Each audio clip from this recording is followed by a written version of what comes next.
Olá, turmas! Bem-vindos a mais uma aula de língua portuguesa.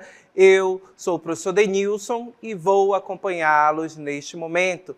O que nós vamos aprender, o que nós vamos conhecer, o que irá nos permitir ampliar os nossos conhecimentos. Então, vamos colocar aí o nosso objeto de conhecimento. Hoje vamos trabalhar a morfossintaxe da língua portuguesa, observando a sintaxe, a organização das palavras, certo? Das estruturas da língua. Então, nós vamos especificamente estudar frase, oração e período. Vamos conhecer tipos de frases também e, claro, o período simples e o período composto, diferenciando também esses dois tipos de períodos. Ok? Então, venham comigo para a nossa aula.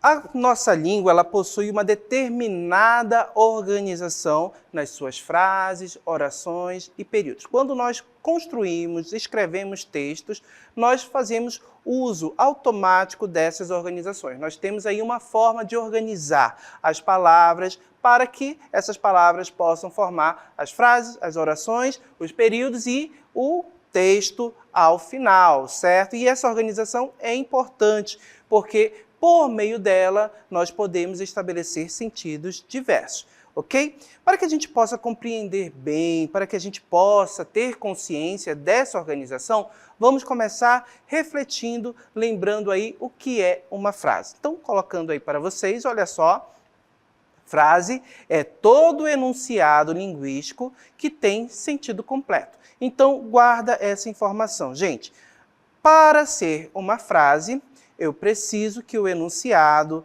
tenha sentido. Se não tiver sentido, não é uma frase, ok? Vamos seguir o nosso texto?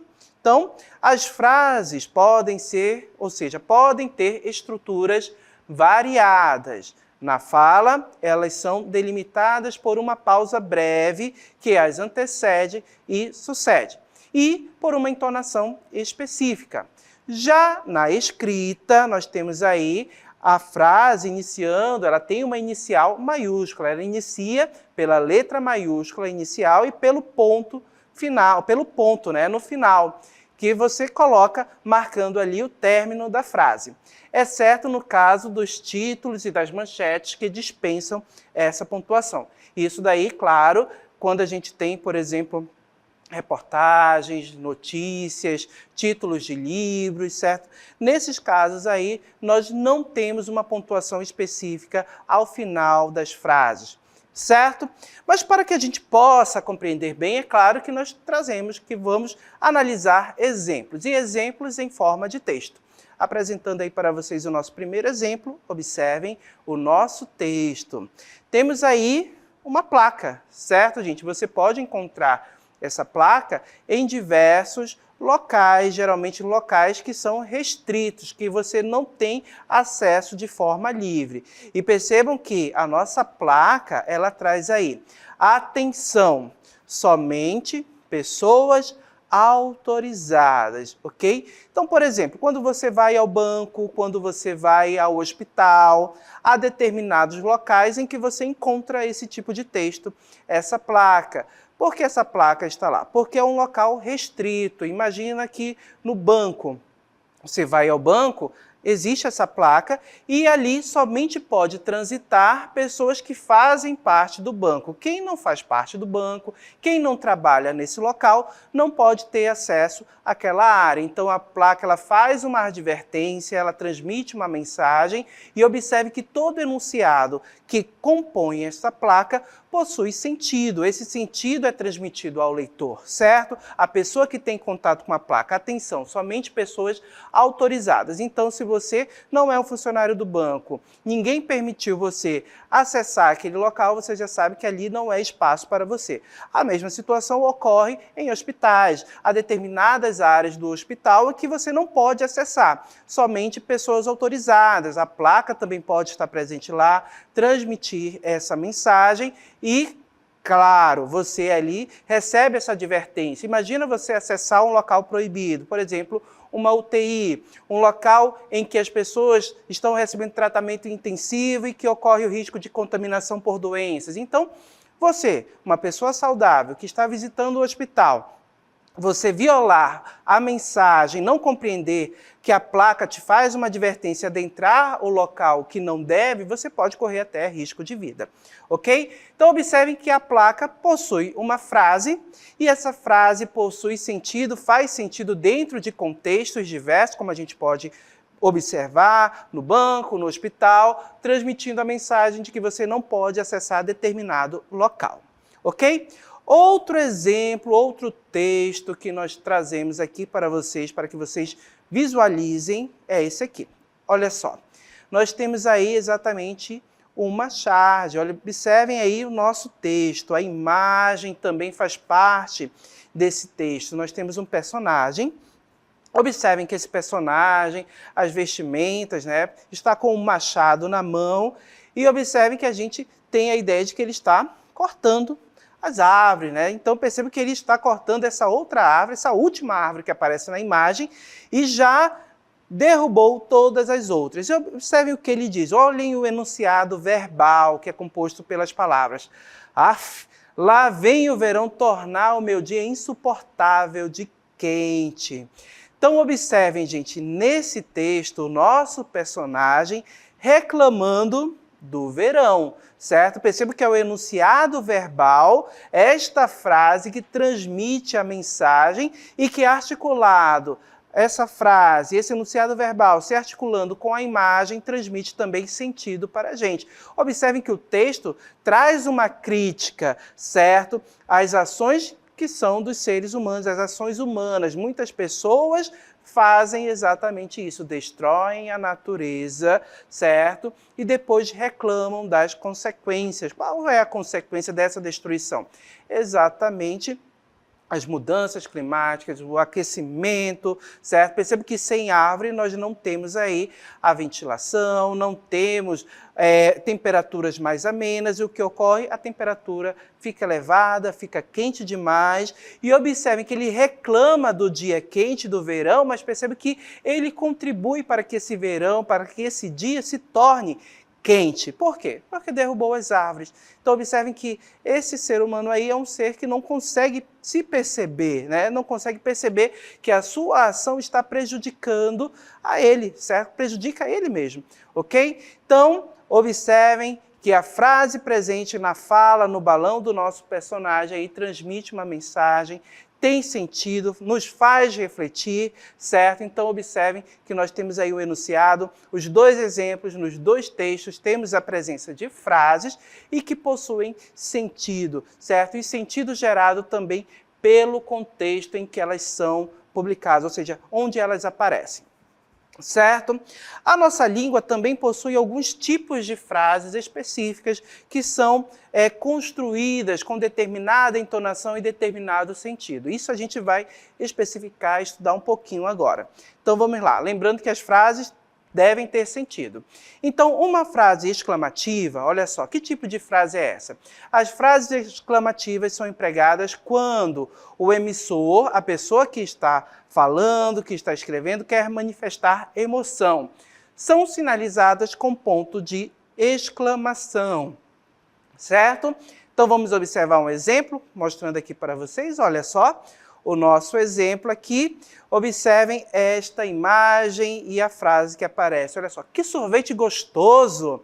Observem, gente, que esta frase está transmitindo uma emoção. Temos aqui crianças, criança adora sorvete, né? Quem não gosta também? Sorvete é muito bom, picolé é muito bom, refresca em dias quentes. E observem que a emoção é transmitida por meio dessa frase. Que sorvete gostoso! Quando você prova alguma coisa que é muito bom, ou seja, que é muito saboroso, uma comida, um sorvete, você emite essa emoção. Nossa, que bom, que gostoso, né? Que sorvete gostoso! Observe que aqui eu tenho um exemplo de frase exclamativa. A frase, a inicial maiúscula, você observa lá no início e finalizando aqui com ponto de exclamação, certo? Frase declarativa, o que essa frase expressa? Vamos aí conhecer este outro tipo de frase? As frases declarativas, a gente, representam a constatação de um fato pelo emissor. Levam ponto final e podem ser afirmativas ou negativas. Esse tipo de frase é que nós mais utilizamos no nosso dia a dia. A todo momento nós declaramos algo, afirmamos algo, certo? Então, essa é a frase mais comum e a que nós mais utilizamos no nosso dia a dia. Olha aqui exemplos. Olha só, trago para vocês 2 exemplos. Não acordei cedo, acordei cedo. Então, perceba que são 2 frases em que eu declaro algo, que é o fato de acordar. Não acordei cedo, uma frase declarativa marcada pela negação. Qual é a palavra que denota, que traz para a gente essa ideia de negação? O advérbio não, que nós já estudamos, certo? Acordei cedo. Observem aqui uma frase declarando algo que ocorreu, que eu acordei, certo? Então, frases declarativas, temos aqui exemplos. Não acordei cedo, acordei cedo. Uma negativa, a outra afirmativa. Ok?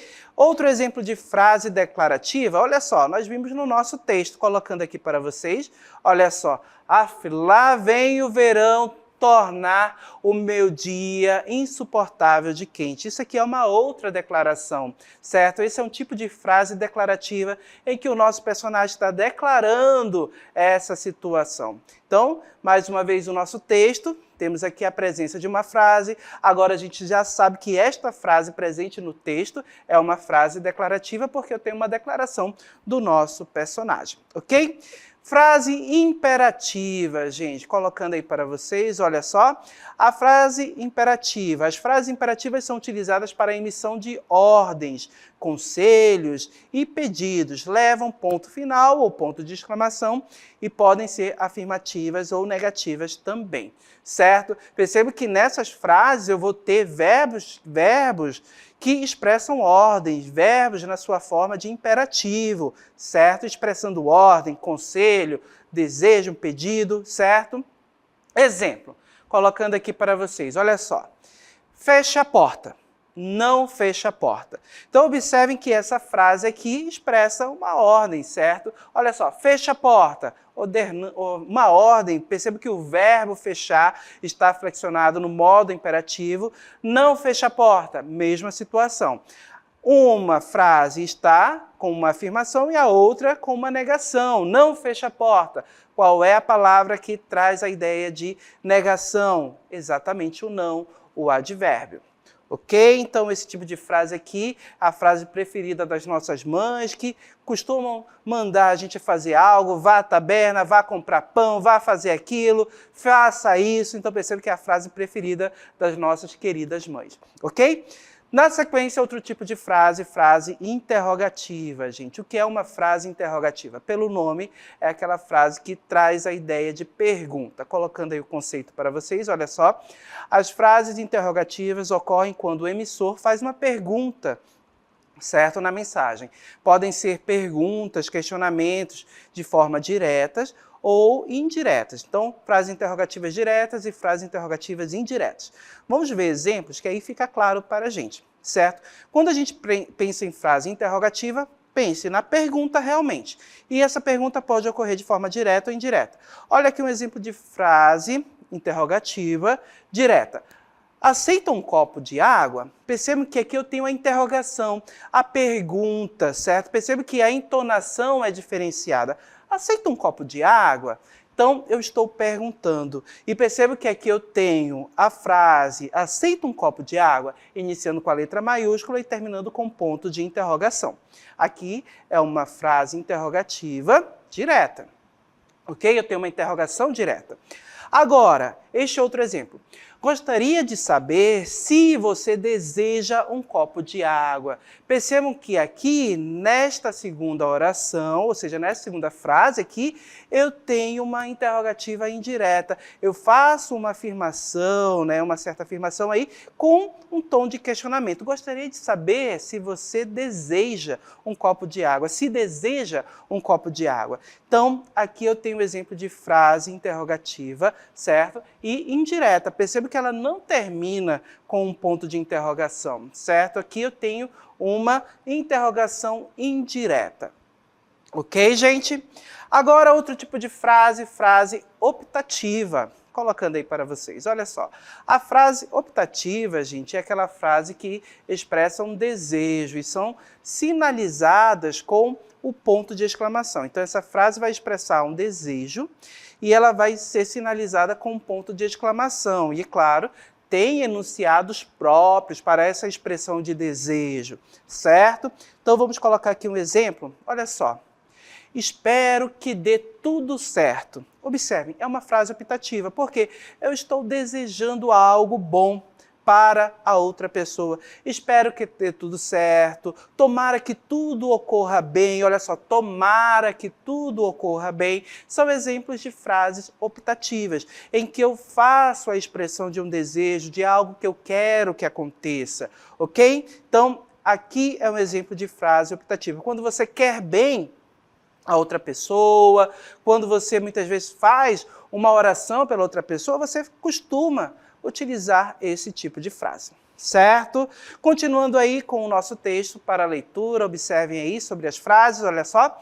As frases podem ser classificadas, gente, de acordo com a construção, certo? Ela pode ser construída de formas diferentes. E de acordo com a construção, elas podem ser classificadas em nominais, e aí eu destaco sem verbo, ou verbais, com verbo. Então, eu já apresentei para vocês um exemplo de texto que é composto só por frases nominais, certo? Colocando aqui para vocês o nosso primeiro texto, olha só. Nesse texto aqui eu tenho apenas palavras, certo? Eu tenho apenas frases nominais, certo? Atenção e somente pessoas autorizadas. Eu não tenho nenhuma palavra aqui que exerce a função de verbo ou que seja um verbo. Então, olha só, atenção, certo? Chamando a nossa atenção é uma frase nominal. Somente pessoas autorizadas também é uma frase nominal. E lembrando que é frase porque possui sentido. Quando a gente encontra essa placa em hospitais, em bancos ou então qualquer outro local que o acesso a determinado ambiente seja restrito, essa frase, ou seja, esse texto com essas frases faz total sentido. Então, frase nominal não tem verbo, é sem verbo. E frase verbal, pelo nome, possui verbo. Olha o exemplo aqui. Nós já até vimos o nosso texto, nosso segundo texto, que é exatamente a nossa charge. Colocando aqui para vocês, olha só, eu tenho frase verbal aqui. Por que eu tenho frase verbal? Porque eu tenho presença de verbos. E os verbos estão destacados. Olha só, vem a forma verbal, vem, certo? Tornar, outro verbo também destacado aqui no nosso texto, nesse enunciado, evidenciando aí frase verbal. Ok? Então, já que vimos, sabemos o que é frase, vimos os tipos de frases e conhecemos também a classificação das frases de acordo com a sua construção, com a presença ou não de verbos, sem verbo, frase nominal, com verbo, frase verbal. Agora nós vamos estudar as orações, ok? O que é uma oração? Colocando aí para vocês, a oração, gente, é o enunciado que contém um verbo ou locução verbal, certo? Então, para que eu tenha uma oração, eu preciso ter verbo no enunciado. Professor, então a frase verbal é uma oração? Sim, a frase verbal é um tipo de oração, certo, gente? Olha os exemplos. Vamos aqui pegar mais exemplos. Olha só. Os amigos venceram o campeonato de futebol. Eu tenho uma oração aqui neste enunciado. Eu tenho uma oração porque ela se constrói por meio da presença de um verbo. Olha só, venceram é o verbo vencer, certo? Então, exemplo de oração. Mais um exemplo, retomando mais uma vez o nosso texto de número 2, a nossa charge. Olha só, que nós já analisamos, percebo que eu tenho oração aqui também, eu tenho a presença até de dois verbos. Enquanto no primeiro exemplo que nós vimos lá com o verbo vencer, eu tinha apenas um verbo, aqui eu tenho dois verbos. E essa quantidade de verbos, gente, vai indicar para a gente o número de orações. Então, se eu quero saber quantas orações um enunciado, determinado enunciado possui, eu posso contar os verbos para descobrir. Colocando aí o nosso texto que vai ficar mais claro para a gente. Observem. O número de orações de um enunciado pode ser facilmente determinado por meio da contagem de verbos ou locuções verbais. Lembrando que as locuções verbais, quando elas estão presentes, elas exercem a função de um verbo e são contadas apenas como um. Então, observem aqui o primeiro exemplo. Olha só. Eu fui ao teatro. Quantos verbos eu tenho aqui? Observem que eu tenho o verbo ir. Fui, um verbo, certo? No exemplo de número 2, eu fui ao teatro e me diverti muito. Neste outro enunciado, quantos verbos eu tenho? Verbo ir, um, certo?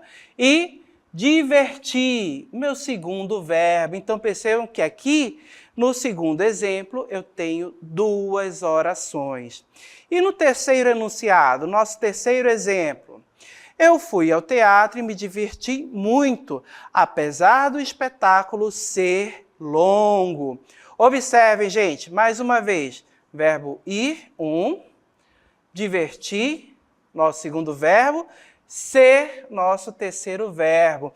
Então, observem que o nosso terceiro exemplo, o nosso terceiro enunciado, possui 3 verbos, então eu tenho 3 orações, ok?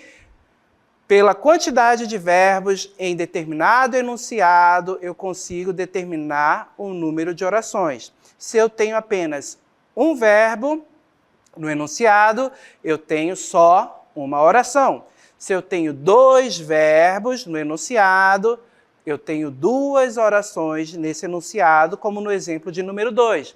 Se eu tenho 3 verbos no enunciado, como no nosso exemplo de número 3, eu tenho 3 orações. Se de repente aparecem 10 verbos no enunciado, em um parágrafo, quantas orações eu vou ter? 10 orações. O número de orações é igual, certo, ao número de verbos presentes no enunciado. Ok? Agora que a gente já falou sobre orações, sabemos que a quantidade de orações é determinada, ou seja, temos a quantidade de orações igual ao número de verbos, nós vamos estudar o período. E o que é o período? Colocando aí para vocês. O período, gente, é a frase organizada em oração ou orações. Eu costumo dizer que o período é o conjunto de orações, certo? Ele pode ser simples ou composto. Então, quando eu tiver um período simples, o que vai caracterizar esse período simples? A presença só de uma oração. Por isso que ele é chamado de simples. Só tem uma oração, certo? E quando ele é composto, eu vou ter, no mínimo, 2 orações. 2 ou mais orações. Então, o período composto será formado por 2 ou mais orações. Então, o período composto pode ter 2 orações, 4 orações, 6 orações, quantas orações forem inseridas nesse período, certo? Então, vamos ao exemplo, para que fique bem claro na nossa mente. Então, colocando aí os exemplos de período simples. Colocando aí para vocês, olha só. Estamos felizes com os resultados. Estamos felizes com os resultados.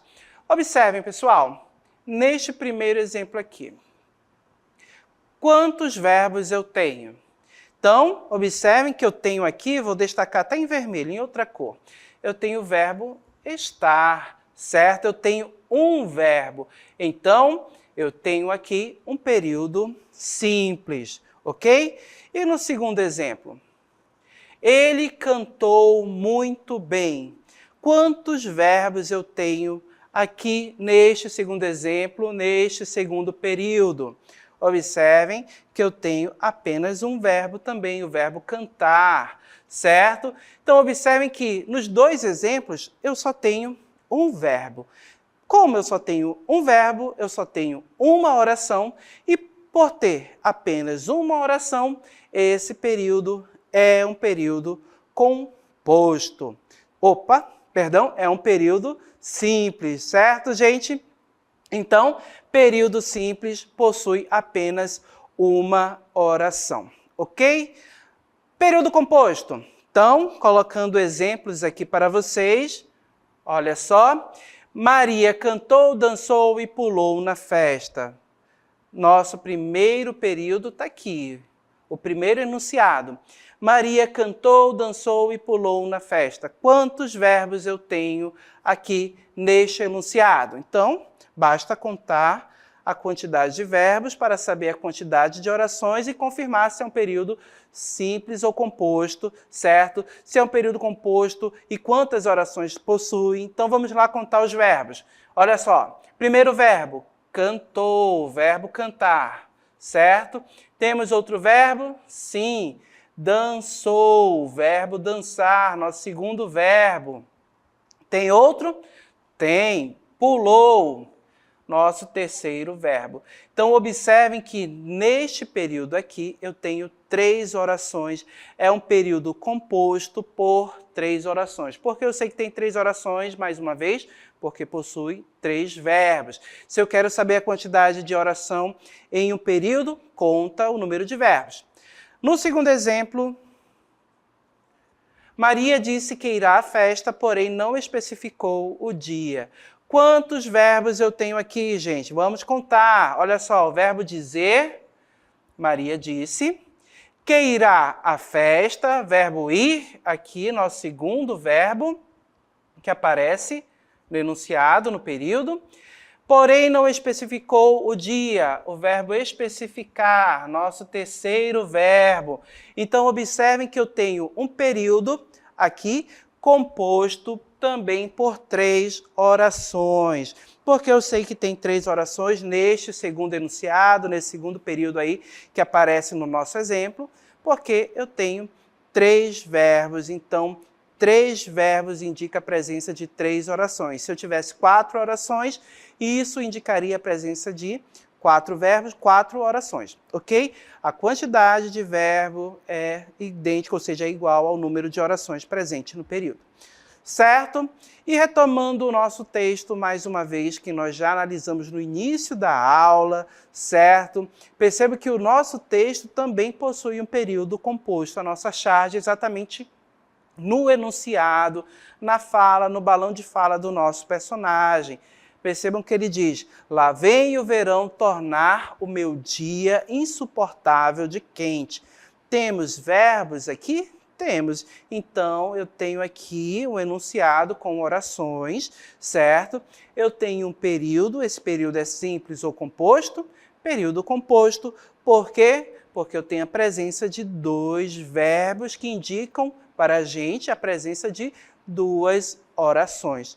Certo? Então, é só observar. Tem o verbo vem, a forma verbal, e tornar também presente nesse enunciado, nesse período, e isso comprova para a gente que é um período composto. Ok? Então, guardem essas informações, vamos recapitular um pouquinho para que a gente possa finalizar a nossa aula. Vamos lá.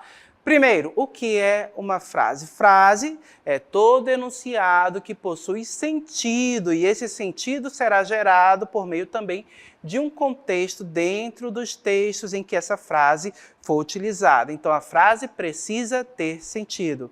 O que é oração? Oração é o enunciado que possui verbo, certo? Lembrando que oração precisa ter verbo.